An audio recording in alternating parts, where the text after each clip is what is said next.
Assalamualaikum teman-teman. Terima kasih sudah klik video ini. Semoga teman-teman semua selalu dalam keadaan sehat walafiat dan penuh dengan berkah. Sesuai dengan judul video kali ini, aku akan bercerita tentang seorang sahabat Rasulullah yang terkenal dengan kegigihannya dalam mencari imannya. Mau tahu ceritanya? Yuk langsung aja ya kita dengerin kisahnya. Kisah ini sendiri aku rangkum dari ceramahnya Ustadz Khalid Basalamah dan beberapa sumber lainnya. Sahabat Rasulullah ini bernama Salman Al-Farisi radhiyallahu anhu. Farisi sendiri artinya adalah Persia. Jadi artinya Salman dari negeri Persia. Dia dikenal juga sebagai Salman Al-Khair. Julukannya adalah Abu Abdillah atau bapaknya Abdullah. Salman memiliki 2 orang istri. Istri pertamanya bernama Bukhairah Al-Hindiyah. Mereka dikaruniai 2 orang anak yang bernama Abdullah dan Muhammad. Sedangkan istri keduanya bernama Zainab binti Khudair. Dari Zainab tidak diketahui apakah Salman mendapatkan anak atau tidak. Nah teman-teman, pada suatu hari Salman Al-Farisi menceritakan tentang kisah hidupnya kepada Abdullah bin Abbas. Saat itu ada juga beberapa sahabat lainnya dan para tabi'in yang ikut mendengarkan ceritanya. Dia pun mulai bercerita. Salman berasal dari negeri Persia, kota Asfahan, tepatnya di sebuah kampung yang bernama Jayun. Ayahnya adalah seorang pemimpin sekaligus pendeta agama Majusi di perkampungan itu. Agama Majusi adalah agama yang menyembah api. Ayahnya mempunyai lahan perkebunan dan peternakan yang cukup luas. Teman-teman, ayahnya ini sangat menyayanginya. Saking cintanya kepada Salman, Salman ini dikurung di rumahnya seperti anak perawan yang dipingit. Dia tidak boleh kemana-mana. Kalaupun dia keluar dari rumah, harus bersama ayahnya. Itu pun hanya pergi ke kuil dan kembali lagi ke rumah. Begitu terus. Ayahnya ingin Salman bersungguh-sungguh dalam mempelajari agama Majusi. Salman pun ditugaskan untuk mengurusi api sesembahan, menjaga agar api tersebut tidak pernah padam. Suatu hari ada pekerjaan yang harus ayahnya urusi di perkebunan.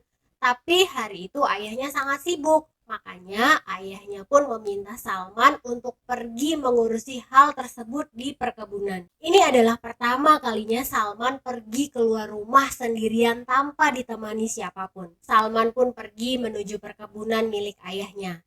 Di perjalanan, dia melewati satu gereja milik agama Nasrani.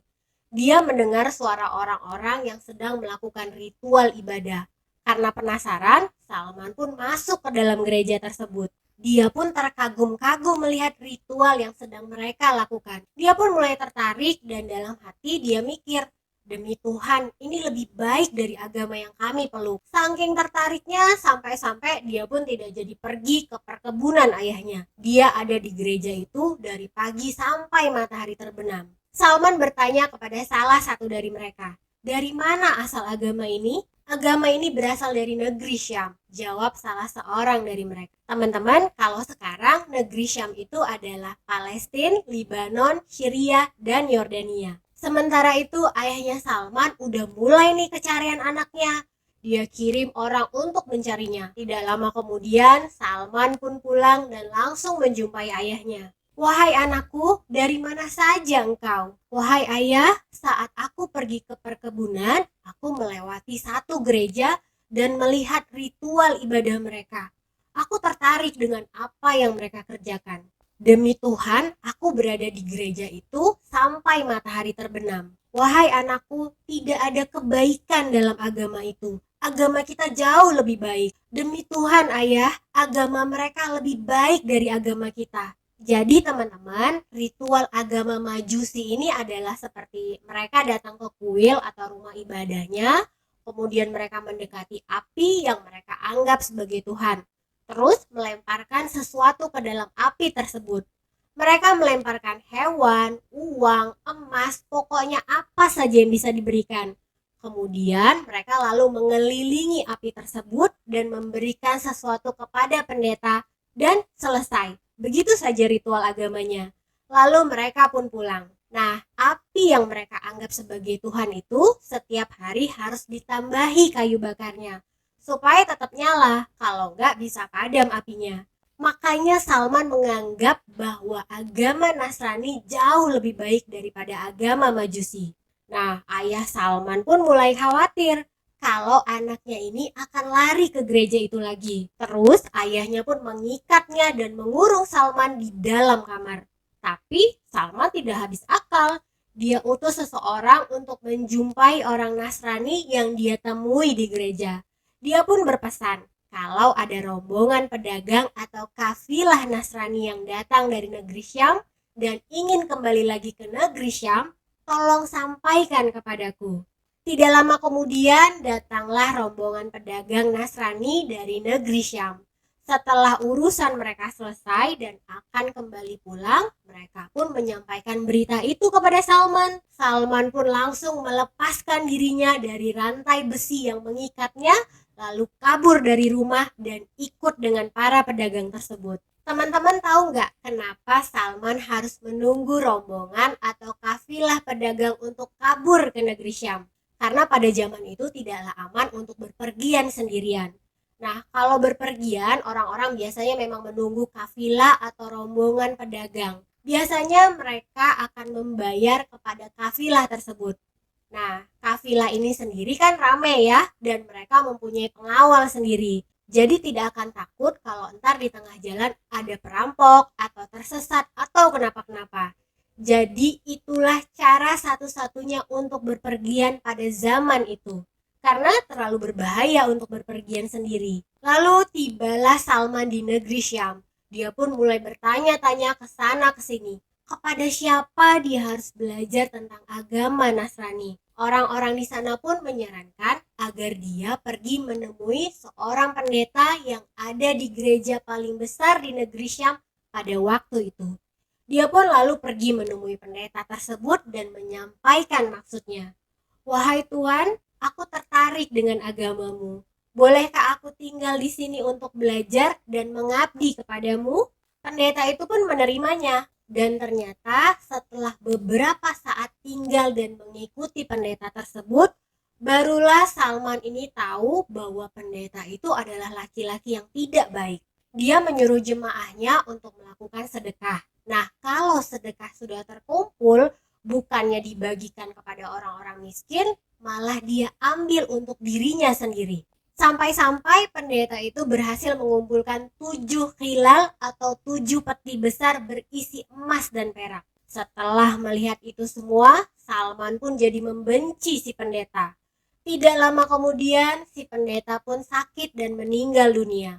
Ketika orang-orang akan menguburkannya, Salman berkata kepada mereka, sesungguhnya dia adalah orang yang jahat. Dia menyimpan sedekah yang kalian berikan untuk dirinya sendiri. Dan tidak ada yang dia berikan untuk orang miskin. Orang-orang pun heran dan bertanya-tanya, kenapa kau bisa tahu? Salman lalu menunjukkan kepada mereka tempat si pendeta itu menyimpan harta sedekah.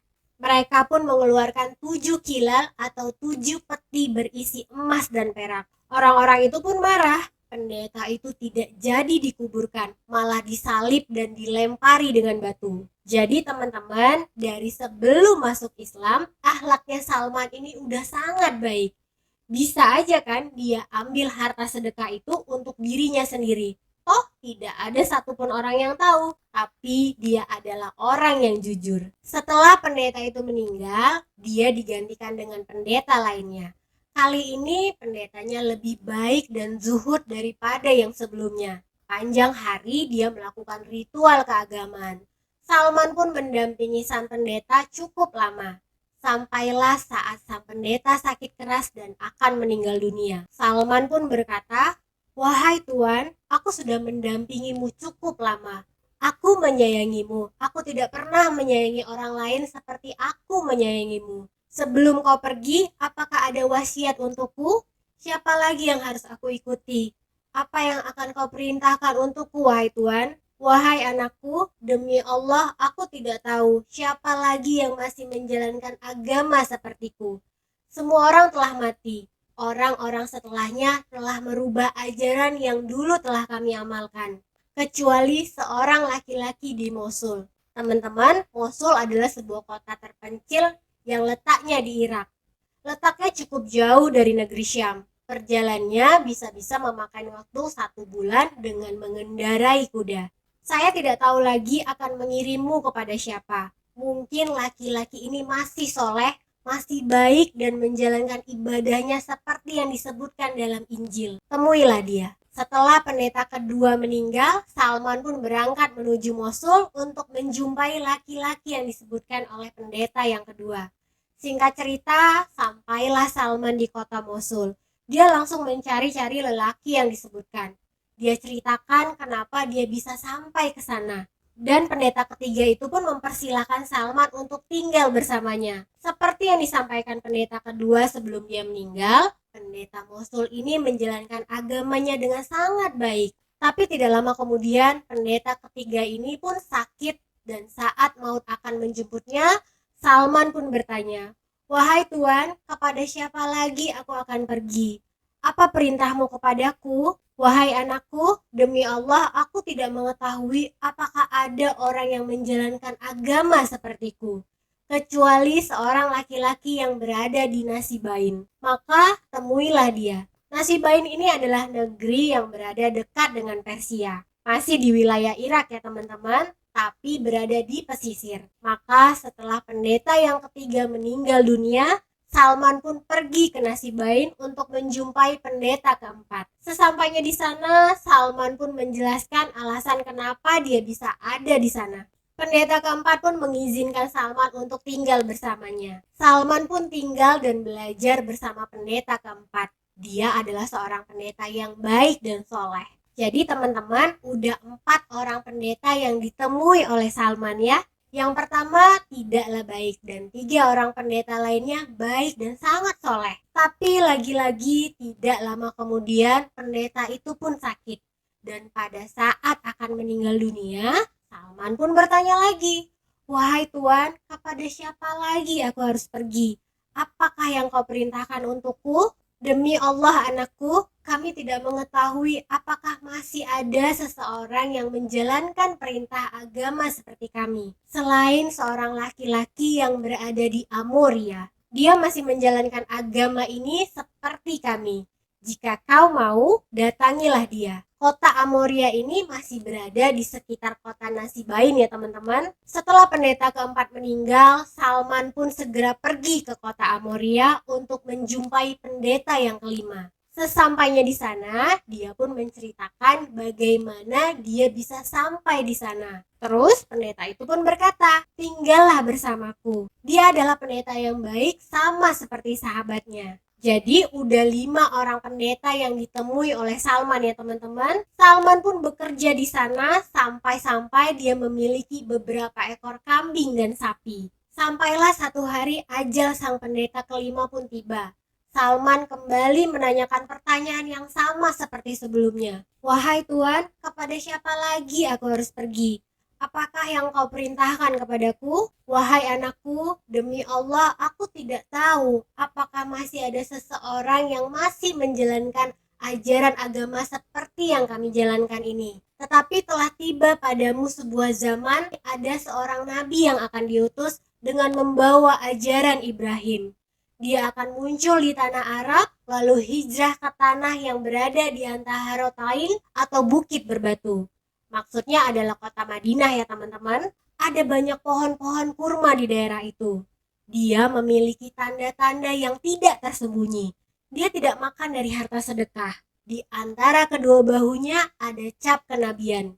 "Jika kau mampu mendatangi negeri itu, maka pergilah." Setelah pendeta kelima pun meninggal dan dikuburkan, Salman tetap tinggal di Amoria selama beberapa waktu. Jadi tidak disebutkan ya teman-teman berapa tahun Salman ini tinggal di sana. Beberapa waktu kemudian melintaslah pedagang dari Bani Kalb, yaitu suku Arab yang ada di Mekah. Salman pun bertanya kepada mereka, "Maukah kalian membawaku ke tanah Arab? Sebagai imbalan aku akan memberikan semua sapi dan kambingku." Mereka pun memperbolehkannya untuk ikut bersama mereka.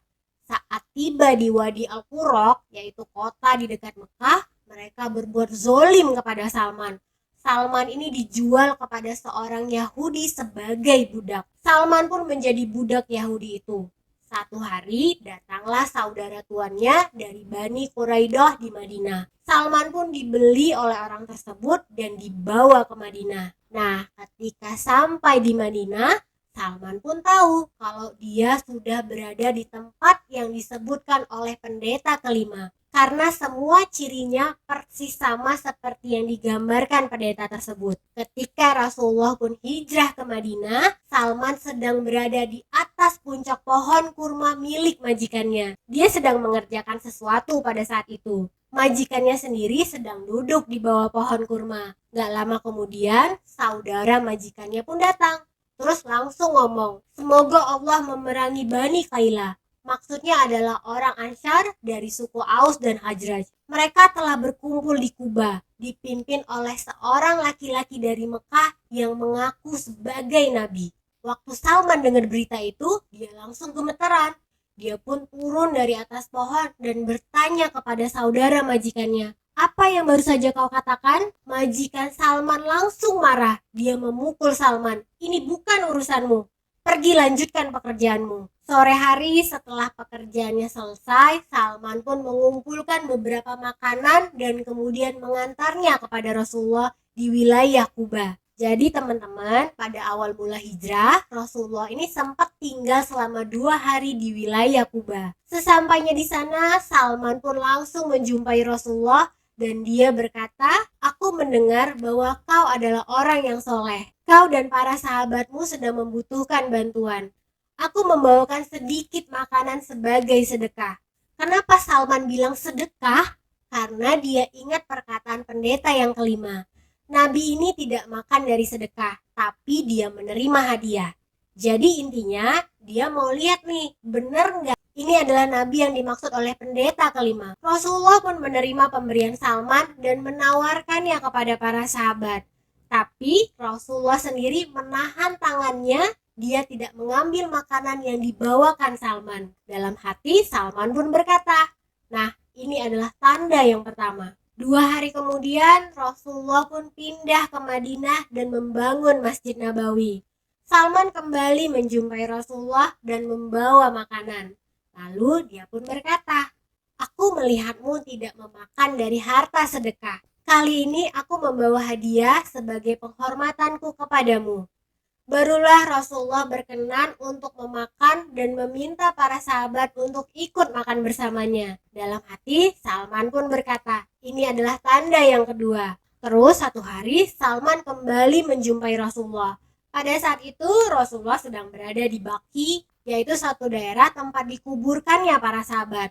Saat itu, Rasulullah sedang mengantarkan salah satu jenazah sahabatnya. Dan Rasulullah memakai 2 buah selendang miliknya dan duduk di tengah-tengah para sahabat. Salman pun masuk dan mengucapkan salam sambil memutari Rasulullah.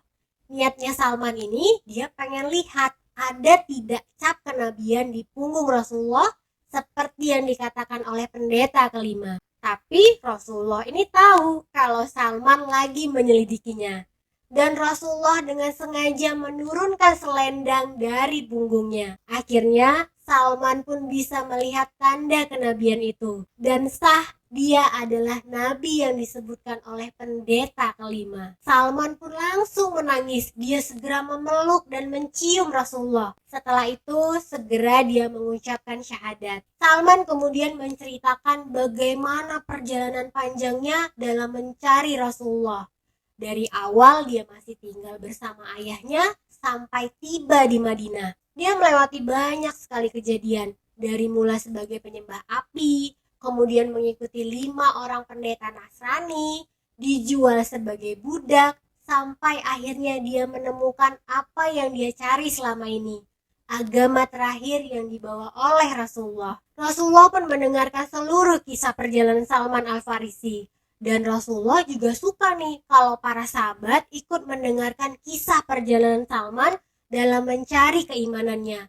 Ini adalah sunnah Rasulullah ya teman-teman. Nah, tanpa sengaja kita telah menjalankan sunnah dari Rasulullah ya teman-teman, mendengarkan kisah perjalanan Salman Al-Farisi radhiyallahu anhu dalam mencari iman dan kebenarannya. Teman-teman, berhubung kisah Salman Al-Farisi ini agak sedikit panjang, jadi videonya aku bagi menjadi 2 part ya. Jangan lupa untuk nonton part kedua. Semoga kisah ini membawa banyak pembelajaran dan manfaat untuk kita semua. Sekian dulu ya cerita dari aku. Kalau kalian suka dengan cerita ini, jangan lupa like, share, dan subscribe video ini ya. Dan jangan lupa nyalain notifikasinya supaya kalian bisa tahu kalau aku update kisah baru lagi. Terima kasih banyak yang sudah menonton video ini sampai habis. Assalamualaikum warahmatullahi wabarakatuh.